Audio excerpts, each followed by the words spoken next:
ಜೀವನದಲ್ಲಿ ಒಂದು ರೂಲ್ ನೆನಪಿರಲಿ, ಏನಪ್ಪ ಅಂದರೆ ನೀವೇನೇ ಮಾಡ್ಬೇಕಂದ್ರೂ ಅದನ್ನು ಸೈಲೆಂಟಾಗಿ ಯಾರಿಗೂ ಹೇಳ್ದೇ ಸ್ಟಾರ್ಟ್ ಮಾಡಿ.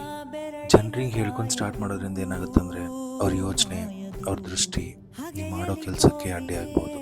ಎಲ್ರಿಗೂ ಅನಿಸುತ್ತೆ ಶೇರ್ ಮಾಡೋದ್ರಿಂದ ಮೋಟಿವೇಶನ್ ಸಿಗುತ್ತೆ, ಆದರೆ ನಿಜ ಏನಂದರೆ ನಿಮ್ಮ ಕನಸುಗಳು ಮತ್ತು ನಿಮ್ಮ ಯೋಚನೆಗಳು ನಿಮ್ಮಲ್ಲೇ ಇದ್ದಾಗ ಅದಕ್ಕೊಂದು ಫೀಲ್ ಇರುತ್ತೆ, ಅದಕ್ಕೊಂದು ಖುಷಿ ಸಿಗುತ್ತೆ. ಜನ ನಗ್ತಾರೆ, ಡೌಟ್ ಪಡ್ತಾರೆ, ಡಿಮೋಟಿವೇಟ್ ಮಾಡೋಕ್ಕೆ ಪ್ರಯತ್ನ ಮಾಡ್ತಾರೆ. ಬಟ್ ನೀವು ಏನು ಅನ್ಕೊಂಡಿದ್ದೀರ ಅದನ್ನು ನೀವು ಸೈಲೆಂಟಾಗಿ ಸ್ಟಾರ್ಟ್ ಮಾಡಿ.